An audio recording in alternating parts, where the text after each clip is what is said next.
think there's nothing greater than having thoughtful readers take your work seriously and digest it in the ways that you have. And so what I'm going to say by way of reply is really a lot of agreement. And I want to highlight, I suppose, the things that I felt like were underlined that maybe require further work from all of us. So let me go in turn, and I'm covered in fountain pen ink here. So Lauren started by making the distinction, or implying the distinction, that I didn't make in my opening remarks, which is the operative distinction of the book's argument, and that is between what I call neoliberal boredom.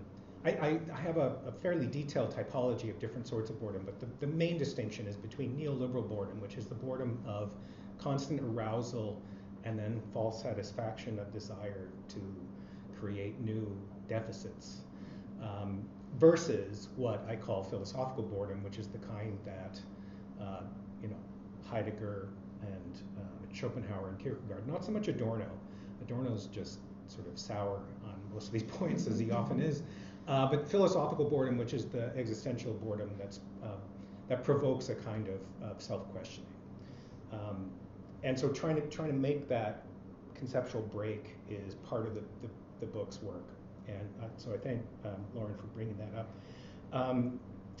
I noticed today, I don't know if you guys saw this, Elon Musk has decided to end his Twitter feed. This is now a thing, right? That high-profile former technophiles are going offline. But I think Lauren nails this point that, you can't escape the entire economy of social media simply by not being on it, because there's no genuine Bartleby option, right? Or the Bartleby option is the one that Bartleby faces, namely he goes to prison and stands next to the wall, and if you want to do that. So Molly and I talked about this a long time ago, that some people say, they dismiss the critiques by saying, you're just a Luddite. And I happily embrace the label. I am a Luddite. I'm resistant to the creep of technology and the dominance of neoliberal forms of it and corporations. But I'm not a technophobe.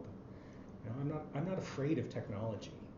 Phobia implies irrational fear. I have no irrational fear of technology. Luddite is different. Luddite is active resistance, and I think that's what we should all be. So that's one thing. The idea of and this links both Lauren's comments and Molly's, the tyranny of choice. What's the condition? Is it a condition of too much choice or too little choice? Too much apparent power, right? When you go to the supermarket or you open the full fridge, or too little power when you don't have a driver's license and you can't go anywhere or do anything. I think those things are closely related, actually. But I really like that image of the teenager lying on the floor because I think that resonates with all of us. I don't know about you guys, but when I got my driver's license, I would just drive anywhere. I would just get in the car and drive because I could. And if somebody needed a pint of milk, I'd be like, yeah, I'll do that. Because before I had to walk everywhere, or maybe ride my bike. So there is that feeling of being trapped, and I want to come back to that point. Lauren and I have talked for many years about this notion of who is the I, and the notion of the self and the so-called authentic self. And I probably should have said, although I think it's implied, wish I were here is, in my terms, I don't know if it's true for Lauren, but it's a twist on wish you were here, which is the standard postcard greeting, right? And that idea of wanting to be present. And you can find this all the way through. I just, you wouldn't think maybe it was there, but in Wittgenstein's Tractatus, he says, eternal life belongs to those who live in the present. And that's one of the so-called mystical remarks, that a lot of analytic philosophers dismiss, but that just seems right to me. I'm not sure about the mindfulness stuff, because especially for the reasons you mentioned, the way it gets kind of reappropriated. But the randomness thing, I think, is really fascinating, and I need to think more about this, because I didn't know about Noisify until you told me about it. I can't help thinking that with algorithms, there's always going to be an arms race, right? So if you take a few randomizing algorithms, I mean, there really is no genuine randomness, right? I mean, you can do what look like random generations, but they can just come back random enough. Yeah, random enough for a while, and then there'll be a countermeasure algorithm. So I like that idea, but I'm not sure it has legs. I really like Molly's point about physical isolation and the corporeality of boredom. Ira mentioned the dyadic thing, which I focus on a lot of passages in Kingsley Amis, where what is boredom if it's not a relationship of some kind? But in some cases, I think this corporeality is really, really central to the experience, you know. And your metaphors and images there were so vivid. One that occurred to me, it's from Barts in A Lover's Discourse, which you also mentioned. He said, boredom is when a train is repeatedly announced and never arrives. And that's a great image too, you know. I mean, another train station thing. It's like, you know, the 410 from, I don't know, Orly is coming, but it's not here yet. So that's really interesting. This is worth mentioning. A lot of the stuff that goes into creating the condition of boredom, whether it's experienced physically or mentally, is about psychic conflict. So I talk about this at some length because it links boredom to addiction and also to procrastination and other stuff that I've written about in the past. And that is the difference between a first order desire, I want something, and a second order desire, which is a desire in respect of the first order desire. I want to want something, or I don't want to want something. Right? So an addict, for example, might be either an unwilling addict who doesn't want to have, at the second order, the first order desire that he or she has. Right? So I'm sitting there and there's the cocaine on the table and I want it, but at another level of my mind, of my psyche, I don't want to want it. I don't like that desire. If I'm a willing addict, it's smooth, right? I'm in psychic good health in one sense because my first and second order desires are aligned. What? Frankfurt wholeheartedness. Right, Frankfurt wholeheartedness. That's exactly what he calls it. Right? So boredom and procrastination and addiction all have this kind of structural similarity about conflict between first and second order desires. The weird thing about boredom and procrastination is, unlike addiction, there's not a first order desire that you don't want, or perhaps might want if you're willing. There's an absence of a first order desire. Right? So this is what Adam Phillips, the psychoanalyst, calls, I quote this in the book, the paradoxical wish for a desire. Right? And that's very Frankfurtian language right there. He doesn't quote Frankfurt. That's exactly what Frankfurt means. Right? I wish I had a desire so that I could specifically focus on something, but I don't. And that's that conflict creates the restlessness, the feeling. And then I think when you put it in bodily terms, that's when you start feeling, you know, your physical flat and all those. I mean, those are such great things. It's quite true that I do focus on what you called sort of the middle class version of this, and I guess that's part of just where I come from and you know, the culture at large. Molly mentioned Revolutionary Road, and if you haven't read it, Richard Yates' great novel, made into a film with Leonardo DiCaprio and Kate Winslet. Yeah, very good movie, very good book, and that really is about too much and too little, right?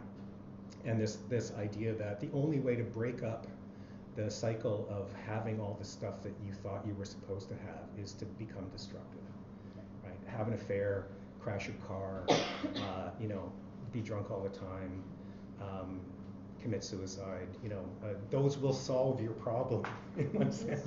Yeah, right. Yeah. And the other thing I wanted to say is, I think this is also maybe part of something that's worth updating. I didn't know about things like death memes, for example, which are ubiquitous. And that is, I'm not sure it's Kafkaesque exactly, but it is deeply ironic in the sense that you mean. And so that's just kind of, that was missing from background at the time. I should say, in David Foster Wallace's article about Kafka and young people, this is from some time ago, he says that they don't understand the blackness of Kafka's humor because they don't get absurdity. And that might still be true, because I have to say, teaching Kafka to first years, even now, even though they know death memes and they're ironic in lots of ways, there's something about Kafka's humor that is pretty special. But anyway, that's a small point. And finally, Ira, Kingsley Amis, as you know, is one of my favorite authors. And Hitchens, who you mentioned, described Amis's work as the profound fiction of a man who hated boredom. And this is true right from his first book, Lucky Jim, all the way through Uncertain Feeling. And you can find it everywhere in Amis's fiction. And it's really very much from that post-war English period where there is not too much, there's too little. Right? There's not enough to drink, there's not enough to eat, there's not enough stimulation.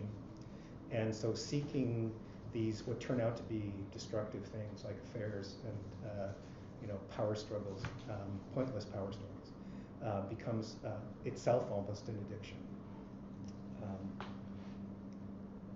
Last couple of points from Ira's remarks. I was thinking about the quotation from Barts, which I think is from A Lover's Discourse, right? Yeah.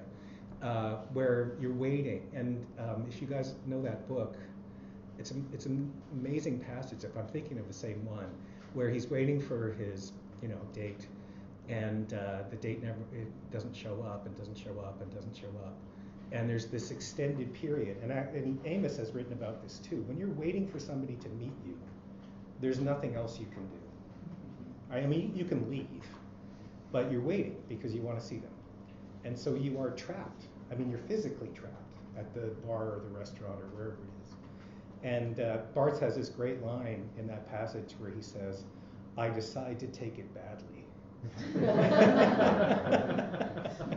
Which is so great because it captures to me exactly that feeling. It's like, well, it's 5 minutes, it's 10 minutes, it's 15 minutes. Maybe the trains aren't running on time, but then it's like half an hour, it's 45 minutes, and then it's like that, you just tip over. And it always makes me think of, there's a wonderful passage at the end of Society of the Spectacle by Guy Debord, where he says the genius of the situation is what he calls savoir attendre, learning how to wait, or knowing how to wait. And he thinks that's revolutionary. So the political stream runs through this book. I didn't try to mine it out totally explicitly because I think it's better being implicit. But maybe that is the answer, is a certain kind of learning how to wait. Yeah, I think we'll stop there. Oh, one last thing is I do talk about user agreements in the book. Studies have shown that nobody reads user agreements. Everybody scrolls down to the bottom and clicks on the box, and because, as you say, what choice do you have? It's like that old joke that there used to be an ad where it was the bomb, the cherry bomb that indicated a system crash, and the only box you could check was okay. Like, yeah, all right. That's the line about my company's or right. Yeah. Anyway, thank you all very, very much, and I thank you all for attention.